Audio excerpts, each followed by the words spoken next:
수 있는 겁니다. 이것을 신앙생활이라 하죠. 진리신 주님을 알 때 우리는 자유할 수가 있습니다. 성경은 말합니다. 요한복음 8장 32절에 우리에게 말하죠. 읽어봅시다. 시작.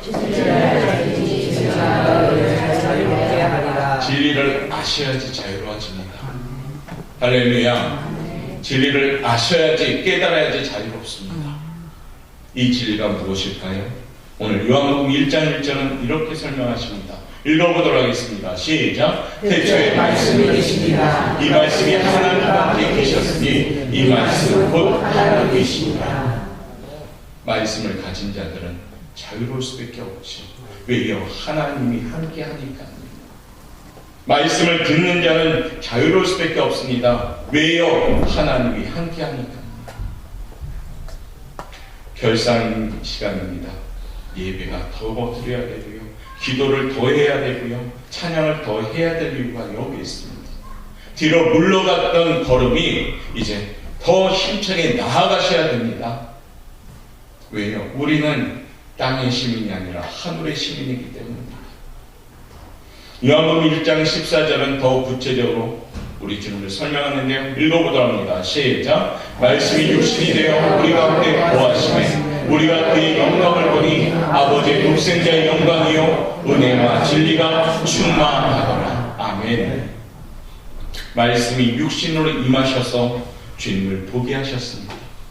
변함없는 진리이신 주님을 맞이하고요, 그 주님을 마음 중심에 모실 때 그 마음에 자유함이 찾아오기 시작합니다. 사랑하는 성도 여러분, 내 안에 사는 이는 예수 그리스도가 되셔야 됩니다. 내 안에 가장 중심부에는 그 예수님이 계셔야 됩니다. 그때 비로소 우리는 잡힌 자의 노임이 되는 역사가 시작됩니다. 세상에 얽매였던 우리의 모습이 주님이 내 마음 중심에 계실 때 자유함을 누릴 수가 있는 겁니다. 사랑하는 옥포영광교회 성도 여러분, 그 예수님을 마음 중심에 꼭 모시는 드림절 기간이 되시길 바라겠습니다. 다섯 번째는 예수님은 어떤 분인가요? 읽어봅시다. 시작. 눈먼자의 빛이십니다. 눈먼자의 빛이 되시는 분이십니다. 날 때부터 소경된 자가 있었죠. 제자들은 예수님에게 물어봅니다. 주님, 저 사람은 과연 누구의 죄 때문에 저렇게 된 겁니까? 라고요. 당시 유대인들은 소경과 같은 무서운 병은 반드시 죄 때문에 생기는 병으로 알고 있었습니다. 하나님의 저주받은 병이라고 생각했습니다. 근데 날 때부터 소경된 자는 아직 죄를 지을 기회도 없이 소경이 되었으므로 저 사람은 과연 누구 죄 때문에 저렇게 되었습니까? 라고 물어봅니다. 혹시 부모님 죄 때문입니까? 모태에서 소경된 것이 아닌가라고 추측하는 거죠. 그러나 예수님께서는 그 사람, 그 제자의 질문을 이렇게 하죠. 그는 아무의 죄도 아니다라고요. 그에게는 하나님이 하시는 일을 나타내기 위한 영광된 그런 눈먼 것이다 라고 얘기합니다. 하나님의 섭리와 뜻에 의하여 그 사람이 소경이 되었다라고 주님 말씀하십니다. 그래서 그 유명한 실로암 못에 가서 씻으라라는 사건이 나오죠. 예수님은 땅에 침을 뱉어 진흙을 이겨 소경의 눈에 바르시고요, 실로암 못에 가서 씻으라라고 말합니다. 그 소경된 자가 예수의 말씀에 순종하게 되고요, 실로암 못에 가서 씻기 시작하면서 그가 어떻게 됩니까? 눈 멀었던 그 눈이 열리기 시작합니다. 오 주여 당신께 감사합니다. 이게 실로암에 나오는 가사잖아요. 눈먼 자가 눈을 뜨게 되었습니다. 주님은요, 이 땅에 오셔서 세상의 빛으로 오신 분입니다. 빛은 밝은 것이고요, 빛은 보는 것입니다. 예수님을 믿고 예수님을 아는 자들은요, 어둠에 거하지 않는 사람들이 되는 겁니다. 소경의 육신을 눈을 보게 하심으로써 영적인 흑암 속에서 있는 죄인들에게 생명의 빛을 주시는 분임을 증거하셨습니다. 성도 여러분, 이 아침에도요, 예수님을 통하여 밝히 볼 수 있는 영안이 열리는 성도들 되시길 바라겠습니다. 2018년 우리가 영안이 닫히고 유감만 열렸을 때 우리가 보는 것으로 무거워지고 보는 것으로 급해지고 보는 것으로 답답했습니다. 그러나 열림은 영안이 열리게 되면 주님의 영과 일의 축복을 보기 때문에 우리는 어떻습니까? 날마다 승리할 수 있는 그러한 마음이 되는 겁니다. 주님은 우리에게 바라보며 믿음을 가지라고 말씀하십니다. 왜요? 성경은 이런 것들을 약속했기 때문입니다. 히브리서 12장 2절 말씀 우리 한번 읽어보도록 하겠습니다. 3번 절로 읽겠습니다. 시작. 믿음의 주여 또 온전케 하신 예수를 바라보자. 거기요, 믿음의 주여 온전케 하시는 예수 바라보셔야 됩니다. 그러면서요, 시편 123편 1절 말씀 우리에게 이같이 명령하십니다. 읽어보도록 합니다. 하늘에 계시는 주여 내가 눈을 들어 주께 향하나이다. 2절이요,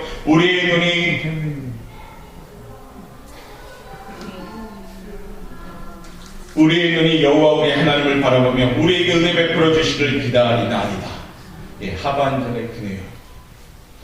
영상팀이 모두 다 써줘서 감사합니다. 그래서 우리가 눈을 들어서 은혜 베풀어 주시는 걸 기다리셔야 됩니다.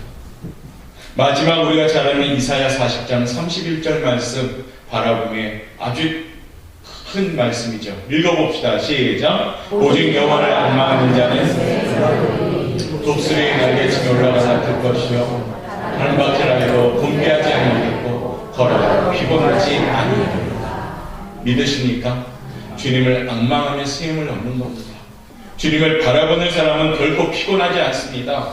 주님을 바라보는 사람 넘어지지 않습니다. 성경에 나온 하나님의 말씀이 아니라 우리의 신앙 고백이 되셔야 되는 말씀입니다. 이제 다가올 새해에는 오직 여호와를 앙망하시길 바라겠습니다. 두리번거리지 맙시다. 그리고 주님 바라볼 때 세임 받습니다. 그 세임 받으면 넘어지지도 않고 피곤하지도 않습니다. 날마다 주님과 함께 밝은 빛을 보게 되는 겁니다. 왜요? 우리 주님은 눈먼지에 빛이 되시는 분이시기 때문입니다. 이와 같은 예수님을 우리가 소유하는 성도님들 되시길 바라겠습니다. 6번째 예수님은 누구신가요? 우리 한번 읽어보도록 하겠습니다. 시작. 병든 자들의 고침이 되시는 분입니다. 우리 예수님은 병든 분들을 고치시는 분이십니다. 그 예수의 이름은 능력의 이름이요, 예수의 이름은 생명의 이름이며 예수의 이름은 소망의 이름이기 때문입니다. 나사렛 예수 그리스도의 이름으로 명하노니 이 명함이 능력의 명함인 것입니다. 영육간에 강건하기 위해서는요, 이 예수님의 이름을 기억하시는 우리 성도님들 되시길 바라겠습니다. 마지막 7번째 중요한 우리 예수님의 모습을 한번 봅시다. 읽어보도록 합니다. 시작. 죽은 자의 부활이 되시니라. 할렐루야. 네. 다시 한번 읽어볼까요? 시작. 죽은 자의 부활이 되십니다. 죽은 자의 부활이 되십니다. 할렐루야. 이 말씀, 이 예수님이 계시기에 우리는 예수님을 지금 믿습니다. 내 안에 부활의 소망이 있기 때문에 예수님을 믿는 거죠. 다른 타종교에서 믿는 사람들과 똑같다면 우리는 예수님을 믿을 필요가 없습니다. 그럼 우리 예수님은 부활하신 예수님이기 때문에 믿는 겁니다. 왜요? 그 부활의 소망은 나에게도 있는 것이기 때문입니다. 나 또한 다시 살아가는 영생의 소망이 있기 때문입니다. 나사로가 죽었을 때 예수님이요, 너무나도 친한 친구잖아요. 우리가 친한 분이 죽었으면 어떻습니까? 막 급하게 가야 되잖아요. 근데 예수님은 급하지 않았습니다. 천천히 갔죠. 왜요? 나사로의 죽음은 하나님의 영광을 위한 죽음이에요. 나사로의 죽음은 부활의 증거를 나타내는 죽음이었기 때문입니다. 예수님은요, 천천히 가서 그 나사로가 어떻게 합니까? 무덤에 내려있을 때 그 나사로를 살리게 되지. 이때 예수님의 그 유명한 말씀이 나옵니다. 그리고 마르다의 그 부배 때 나오죠. 요한복음 11장 25절 말씀 우리 한번 읽어보도록 합니다. 시작. 예수께서 이르시되 나는 부활이요 생명이니 나를 믿는 자는 죽어도 살겠고 무릇 살아서 나를 믿는 자는 영원히 죽지 아니하리라. 어떻습니까? 나를 믿느냐 했을 때 우리는 영원히 삽니다라고요. 주님을 믿으면요. 그분이 부활의 주님이기 때문입니다. 사랑하는 성도 여러분, 성탄절을 맞이하며 우리가 기뻐해야 될 이유는 여기에 있습니다. 예수님이 이 땅에 오신 것이 왜 기쁠까요? 세상 사람들은 그저 축제이기 때문에 기쁘지만은 우리 예수 믿는 그리스도인들은 기뻐해야 될 이유가 분명히 있습니다. 그 이유는 왜요? 나를 살리러 오신 분이기 때문입니다. 죄악에서 허덕이던 우리들을 살리러 오신 주님, 그 약속의 말씀이 실현되는 첫날이기 때문에 기쁘다 구주 오셨네 외치는 것입니다. 성찬절을 맞이하면서 구세주가 오신 날 이 기쁨을 누릴 수 있는 우리 성도들 되길 원합니다. 오늘 예수님은 여러 가지 모습으로 우리에게 나타내 주셨습니다. 오늘 말씀을 통해서 이와 같은 예수님을 우리가 믿어야 될 것을 말씀하십니다.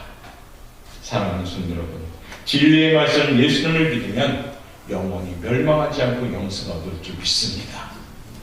요한복음 3장 16절 말씀 읽어보도록 하겠습니다. 시작. 하나님이 세상을 이처럼 사랑하사 독생자를 주셨으니 이는 그를 믿는 자마다 멸망하지 않고 영생을 얻게 하려 하시니라. 17절 말씀 더 중요합니다. 읽어볼까요? 시작. 하나님이 그 아들을 세상에 보내신 것은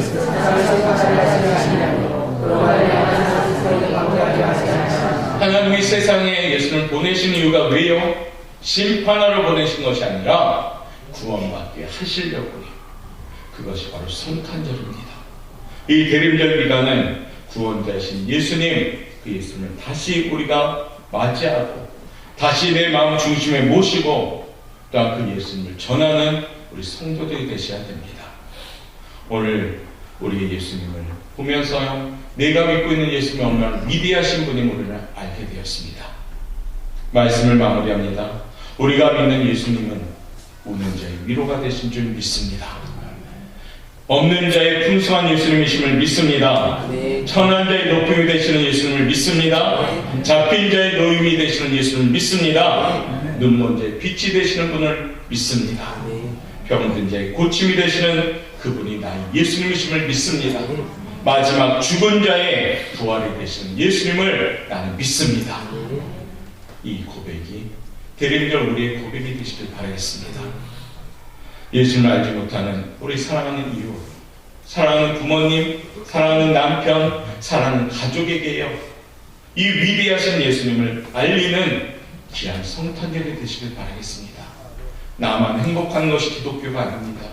우리 주님은 우리에게 너희는 세상에 나가 빛과 소금의 역할을 감당하라 하는 이유는 나를 알리고 나의 사랑을 전하고 너희들이 사랑하는 그 사람들을 함께 나를 만나게 할 것을 명하신 겁니다. 올해가 가기 전에 진정으로 그 주님을 알림을 통해서 사랑하는 사람들과 함께 예배함을 통해서 기쁘다 구주 오셨네, 이 선포가 우리의 선포가 되시길 바라겠습니다. 그리고요, 이 마지막 때 우리는 주님을 자랑하고 주님을 증거할 수 있는 성도님들 되시길 바라겠습니다. 할렐루야. 악보 한번 띄워주실래요? 가사거든요.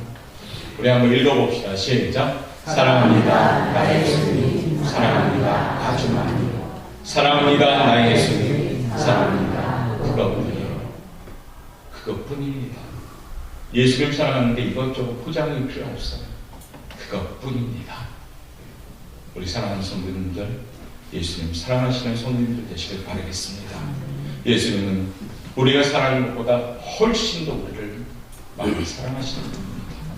그 예수님의 사랑을 우리가 받고 정말 대림절 기간 잘 준비해서 풍성한 성탄절, 영혼들이 살아나는 축제가 되는 귀한 성탄절 되시기를 주님의 이름으로 축원합니다. 기도하겠습니다.